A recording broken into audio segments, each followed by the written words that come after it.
بسم اللہ الرحمن الرحیم۔ اس کے بعد اہل بیت ان لوگوں کی حفاظت میں مدینہ کی طرف روانہ ہوئے۔ ان لوگوں نے راستے میں اہل بیت کی خدمت بڑی ہمدردی سے کی۔ رات کو ان کی سواریاں اپنے سامنے رکھتے تھے اور جب کسی منزل پر اترتے تو ان سے علیحدہ ہو جاتے اور اپنے چاروں طرف پہرا دیتے تھے، اور ہر وقت ان کی ضروریات کو دریافت کر کے پورا کرنے کا اہتمام رکھتے تھے، یہاں تک کہ یہ سب حضرات اطمینان کے ساتھ مدینہ پہنچ گئے۔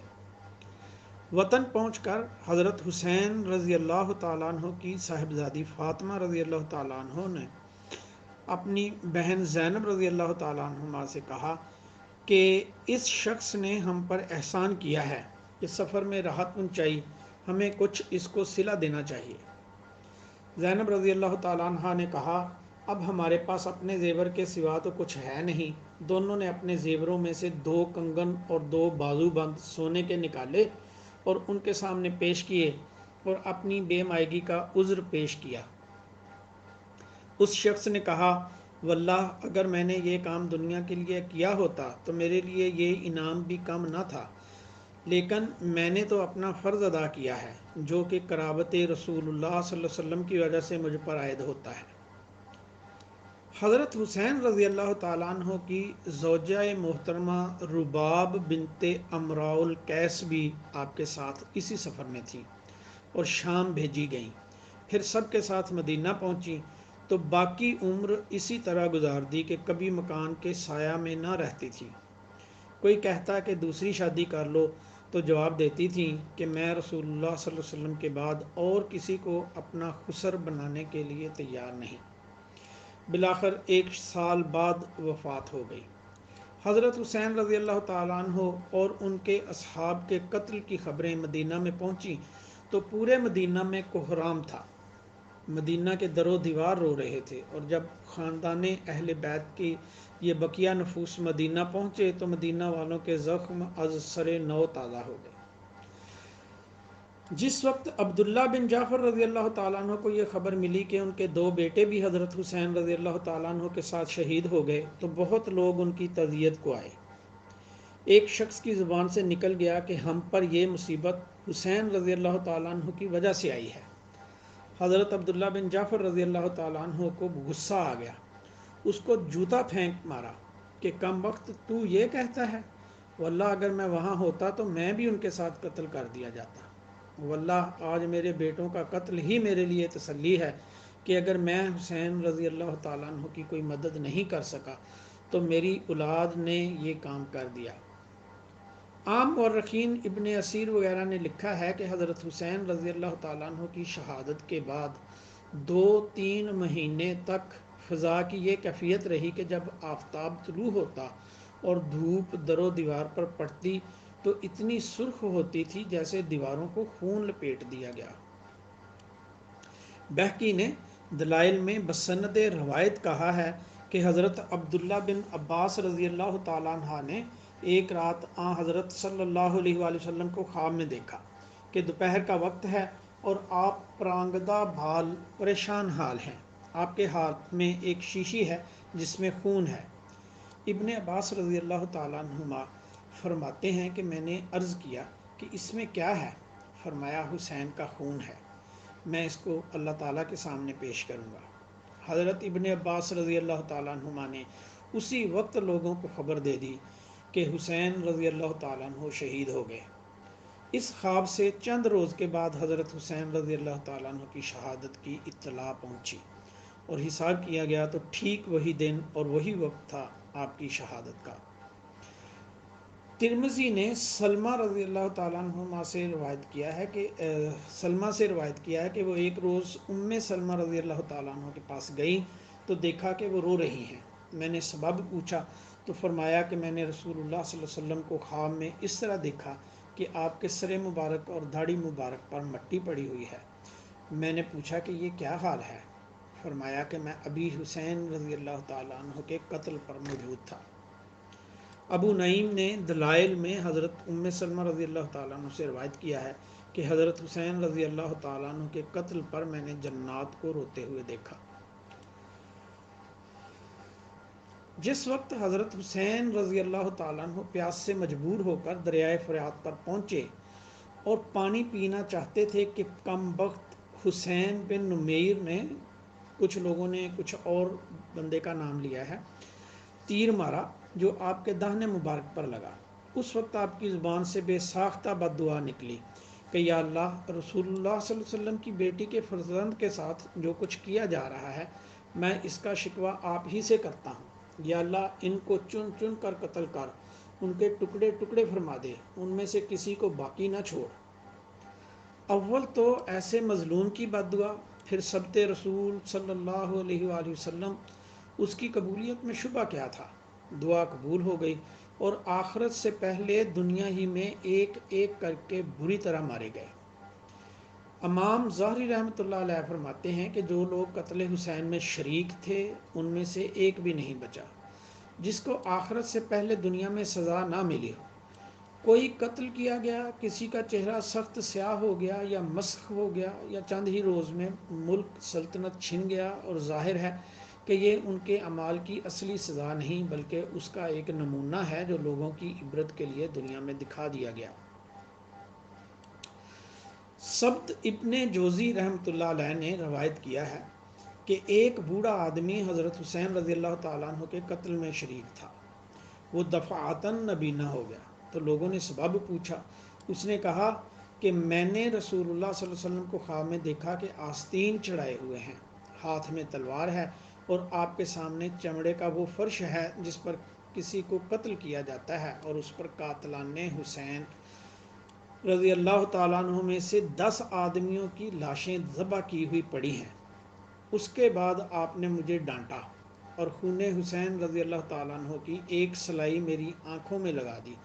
میں صبح اٹھا تو اندھا تھا۔ نیز ابن جوزی نے نقل کیا ہے کہ جس شخص نے حضرت حسین رضی اللہ تعالیٰ عنہ کے سر مبارک کو اپنے گھوڑے کی گردن میں لٹکایا تھا، اس کے بعد اسے دیکھا گیا کہ اس کا منہ کالا تار کول ہو گیا۔ لوگوں نے پوچھا کہ تمہارے سارے عرب میں خوش روح آدمی تھے، تمہیں کیا ہوا؟ اس نے کہا جس روز سے میں نے یہ سر گھوڑے کی گردن میں لٹکایا، جب ذرا سوتا ہوں 2 آدمی میرے بازو پکڑتے ہیں اور مجھے ایک دہکتی ہوئی آگ پر لے جاتے ہیں اور اس میں ڈال دیتے ہیں جو مجھے جھلس دیتی ہے، اور اسی حالت میں چند روز کے بعد مر گیا۔ ابن جوزی نے سدئی سے نقل کیا ہے کہ انہوں نے ایک شخص کو دعوت کی۔ مجلس میں یہ ذکر چلا کہ حسین رضی اللہ تعالیٰ عنہ کے قتل میں جو بھی شریک ہوا اس کو دنیا میں بھی جلد سزا مل گئی۔ اس شخص نے کہا کہ بالکل غلط ہے، میں خود ان کے قتل میں شریک تھا، میرا کچھ بھی نہیں بگڑا۔ یہ شخص مجلس سے اٹھ کر گھر گیا، جاتے ہی چراغ کی بتی درست کرتے ہوئے اس کے کپڑوں میں آگ لگ گئی اور وہیں جل بھن رہ گیا۔ سدی کہتے ہیں کہ میں نے خود اس کو صبح دیکھا تو کوئلہ ہو چکا تھا۔ جس شخص نے حضرت حسین رضی اللہ تعالیٰ عنہ کے تیر مارا اور پانی نہیں پینے دیا، اس پر اللہ تعالیٰ نے ایسی پیاس مسلط کر دی کہ کسی طرح پیاس بجھتی نہ تھی۔ پانی کتنا ہی پی جائے پیاس سے تڑپتا رہتا تھا، یہاں تک کہ اس کا پیٹ پھٹ گیا اور وہ مر گیا۔ شہادت حسین رضی اللہ تعالیٰ عنہ کے بعد یزید کو بھی ایک دن چین نصیب نہ ہوا۔ تمام اسلامی ممالک میں خون شہداء کا مطالبہ اور بغاوتیں شروع ہو گئیں۔ اس کی زندگی اس کے بعد 2 سال 8 ماہ اور ایک روایت میں 3 سال 8 ماہ سے زائد نہیں رہی۔ دنیا میں بھی اس کو اللہ تعالیٰ نے ذلیل کیا اور اسی ذلت کے ساتھ ہلاک ہو گیا۔ قاتلان حسین رضی اللہ تعالیٰ عنہ پر طرح طرح کی آفات ارضی و سماوی کا ایک سلسلہ تو تھا ہی۔ واقعہ شہادت سے 5 ہی سال بعد 66 ہجری میں مختار نے قاتلان حسین رضی اللہ تعالیٰ عنہ سے قصاص لینے کا ارادہ ظاہر کیا تو عام مسلمان اس کے ساتھ ہو گئے، اور تھوڑے عرصے میں اس کو یہ قوت حاصل ہو گئی کہ کوفہ اور عراق پر اس کا تسلط ہو گیا۔ اس نے اعلان عام کر دیا کہ قاتلان حسین رضی اللہ تعالیٰ عنہ کے سوا سب کو امن دیا جاتا ہے، اور قاتلان حسین رضی اللہ تعالیٰ عنہ کی تفتیش و تلاش پر پوری قوت خرچ کی اور ایک ایک کو گرفتار کر کے قتل کیا۔ ایک روز میں 248 آدمی اس جرم میں قتل کیے گئے کہ وہ قتل حسین میں شریک تھے۔ اس کے بعد خاص لوگوں کی تلاش اور گرفتاری شروع ہوئی۔ عمر بن حجاج زبیدی پیاس اور گرمی میں بھاگا، پیاس کی وجہ سے بے ہوش ہو کر گر پڑا اور ذبح کر دیا گیا۔ شمر ذی الجوشن جو حضرت حسین رضی اللہ تعالیٰ عنہ کے بارے میں سب سے زیادہ شکی اور سخت تھا، اس کو قتل کر کے لاش کتوں کے سامنے ڈال دی گئی۔ عبداللہ بن اسید جہنی، مالک بن بشیر بدی، حمل بن مالک کا محاصرہ کیا گیا۔ انہوں نے رحم کی درخواست کی۔ مختار نے کہا، ظالموں، تم نے سبت رسول اللہ صلی اللہ علیہ وسلم پر رحم نہ کھایا، تم پر کیسے رحم کیا جائے؟ سب کو قتل کیا گیا، اور مالک بن بشیر نے حضرت حسین رضی اللہ تعالیٰ عنہ کی ٹوپی اٹھائی تھی، اس کے دونوں ہاتھ دونوں پیر قطع کر کے میدان میں ڈال دیا، تڑپ تڑپ کر مر گیا۔ عثمان بن خالد اور بشیر بن شمیت نے مسلم بن عقیل رضی اللہ تعالیٰ عنہ کے قتل میں اعانت کی تھی، ان کو قتل کر کے جلا دیا گیا۔ عمر بن سعد جو حضرت حسین رضی اللہ تعالیٰ عنہ کے مقابلے پر لشکر کی کمان کر رہا تھا، اس کو قتل کر کے اس کا سر مختار کے سامنے لایا گیا، اور مختار نے اس کے لڑکے حفص کو پہلے سے اپنے دربار میں بٹھا رکھا تھا۔ جب یہ سر مجلس میں آیا تو مختار نے حفص سے کہا، تو جانتا ہے یہ سر کس کا ہے؟ اس نے کہا، ہاں، اور اس کے بعد مجھے بھی اپنی زندگی پسند نہیں۔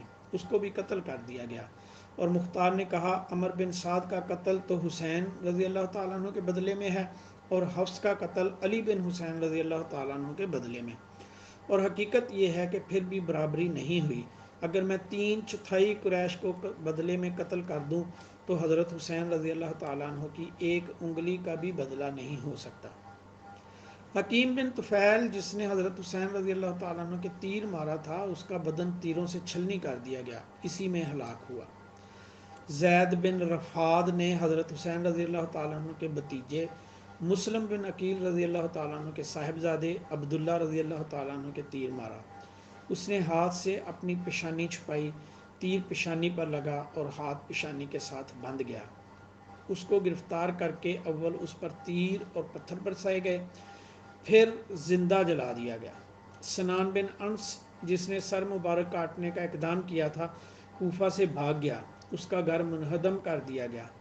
قاتلہ نے حسین رضی اللہ تعالیٰ عنہ کا عبرتناک انجام معلوم کر کے بے ساختہ یہ آیت مبارکہ زبان پر آتی ہے، کذالک العذاب الآخرۃ اکبر لو کانوا یعلمون، عذاب ایسا ہی ہوتا ہے اور آخرت کا عذاب اس سے بڑا ہے، کاش وہ سمجھ لیتے۔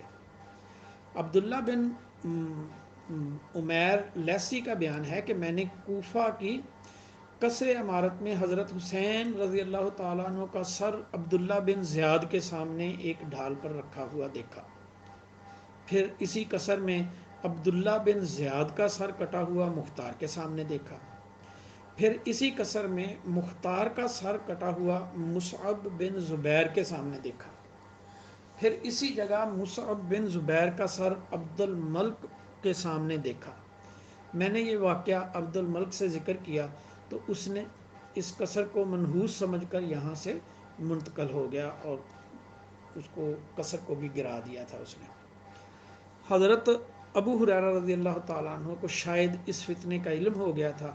وہ آخر عمر میں یہ دعا کیا کرتے تھے کہ یا اللہ، میں آپ سے پناہ مانگتا ہوں 60ویں سال اور 9 عمروں کی امارت سے۔ ہجرت کے 60ویں سال ہی یزید جیسے 9 عمر کی خلافت کا قضیہ چلا اور یہ فتنہ پیش آیا۔ انا للہ و انا الیہ راجعون۔ سبحان ربک رب العزت عما یصفون وسلام علی المرسلین۔